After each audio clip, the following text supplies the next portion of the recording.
Join Winnipeg Sports Talk, live from the NHL Draft in Las Vegas, presented by Coolbet, beginning on June 26th. We've been hearing a lot from the other GMs that there's maybe more action this year than there has in years past. What are you able to tell us about what's been happening behind the scenes and what part you have played in so far? I guess it has been busy. I think maybe the lateness of the Stanley Cup Finals, kind of being the traditional when hockey's over type thing, you start tending to other business, and with it being so compressed, maybe that's probably part of the reason why things are lots of action in a short period of time as far as conversations go. But that's this time of the year. It's this whole kind of week to 10 days to 12 days, whatever it is, after the Stanley Cup.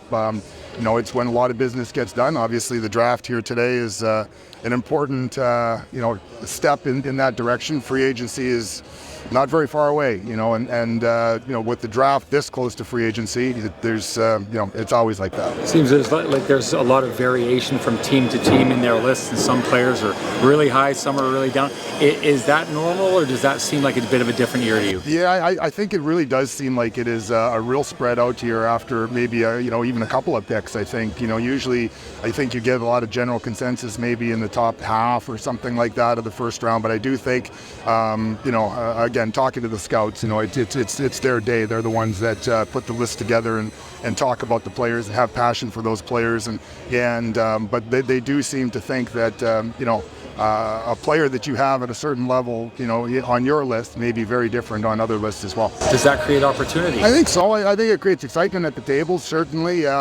We don't have a first-round pick, so that's a little bit different. But we have pick 37, so obviously, even with the format here today, where it's an earlier start time, he's earlier back to the hotel tonight to discuss what's left. When you have 5 picks from the first pick in the second day, it's a popular type of thing. You don't have a first-round pick. Is there a chance that you remedy that? Oh, there's always a chance. This is Vegas, I guess. Hey, you always take a gamble here and there.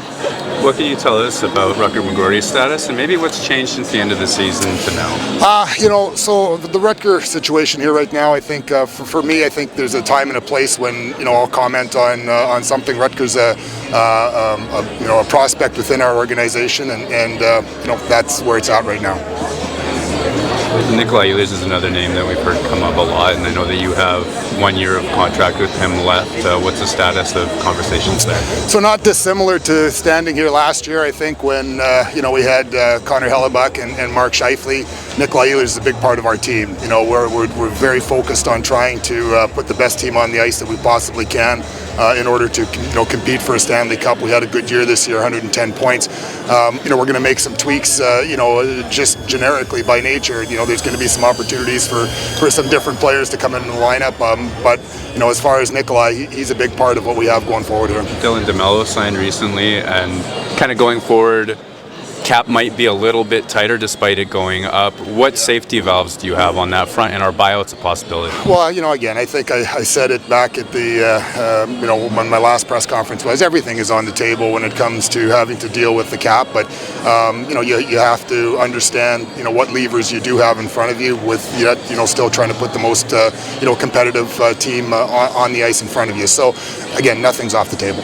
Now that DeMelo is signed, where can you tell us where things stand with Brenden, Dillon, as well as Sean Monahan? Yeah, so we've kind of remained in constant communication with with all the camps really, and trying to understand what their wants and desires and wishes are, and does it fit and does it work, like you said, within the cap and stuff like that. So hopefully again, it's a day by day business here right now, where there's lots goes on in a very short period of time, and hopefully all those things will come to some sort of conclusion at some point. I know that commenting on the specifics is tough, but LB seems like a guy who may have priced himself out. There's just so much opportunity available to a guy like that. Is there a chance? I guess you'd like to always think there's a chance, but it does come down to several things, I think.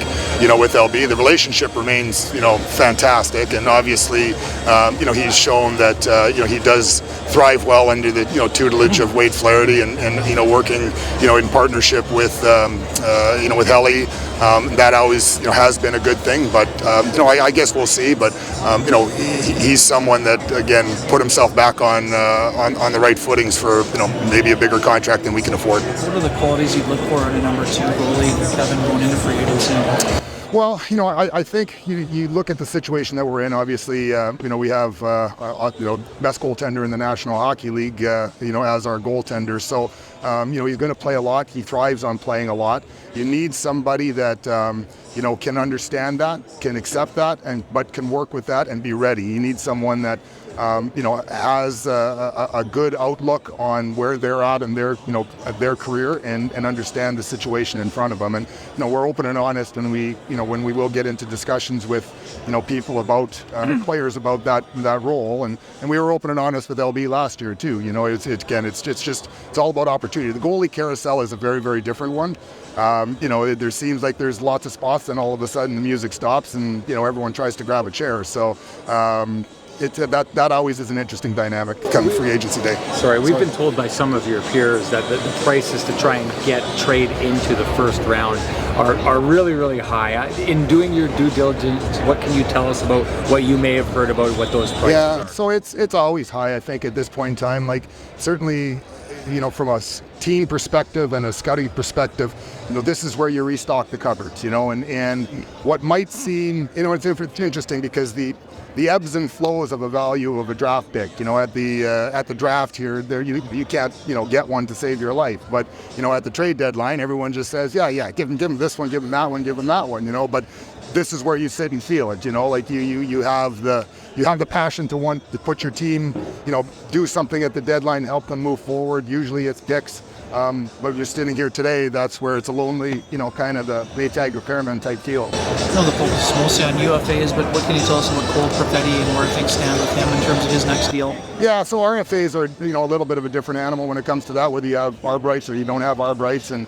we met with Cole's, group. I know that Arnie and Cole have had many conversations. So, again, I think, Cole's a guy that stands to, really gain a lot, through my conversations with Arnie and just his thoughts on what his beliefs are and how things can be forward. And that's not just Cole. There's again, I think it went back to the press conference talking about Arnie. There wasn't that get to know you period where we need the player to know Arnie know the player, and I think that's going to be a real beneficial thing for our group. Hey, Kevin, we saw Montreal earlier today move up 5 picks in a pick trade. Yeah. Kind of seemed like the last couple of years there's been more of that like we see commonly in the NFL. Did you find that there's more conversations about simply moving up and trading pick assets? I think that really goes back, to the question before where they said, the spread of the list. And I think that, and I can only speak for, when we talk about should we move up or should we move down, I think if you get pockets of players that you feel are very, very close, maybe then you have that ability to say, what, we can risk, moving X amount of spots in one way or another. It is a little unique, though, that I think you've seen a lot of them kind of before the draft. Usually you see those kind of things on the floor when you're getting to see your list and how it's, unfolding or not unfolding. So that is a little bit unique to this one here, where we saw one. Gosh, I think it was a month ago probably was when Chicago, made that first one, but you saw it a couple of times here today. And I know this is last night, but just thoughts from the GM sharing the organization on Connor Hellebuyck winning a second Vezina trophy. Well, we couldn't be more proud. It was on this draft floor where he, not this one, but one similar where he became a Jet, and he went through all the process, and just watching him grow as a player, but just know what he means to our organization. But what really struck me, yesterday was, just how much he's grown as a person. Like, that was probably one of the most gracious acceptance speeches that I've heard, and this is from a very, very thoughtful person that put a lot of time and effort into thinking about that, and that just to me says a lot about him. And I've had been able to have conversations with him since we've signed and before going into that long-term deal, and this is a very mature, very driven person. Couldn't be more proud of him. The last time he won, it was during COVID. Never really got a chance to to get his due and have that celebration, and to see the look in his dad's eye when after he won and stuff like that. Those are special moments that I was just fortunate to be part of it on the sidelines watching it all unfold. Following up on Alistair's question, that it's such an interesting idea. You commented kind of in advance of the draft board playing out, they're moving up a few, right? Yeah. So is that maybe more about that idea you said where there's groups of players and, okay, at least I'll get one of those? So. Or like, do you guys know each other's lists? Like, you know what I mean? I wish. You understand the question? I wish. Yeah, like, Group chat, like, Well, the group chat is active, but it's there's not a lot of smoke screens on that group chat from that standpoint. But it is an interesting dynamic. Certainly one, I think, I guess we'll wait and see how some things unfold as even the day goes on here in the first round.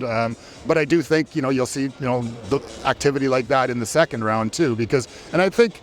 Well, you look at some teams and they have multiple picks. So you look at, the teams that have acquired so much draft capital over 1, 2, 3 years or whatever, they can be more aggressive, in that realm. Vice versa, teams have traded so many picks, there may be more of an appetite to want to say, give me a couple and I'll give you one, just simply because of the craziness of the last 2 trade deadlines too.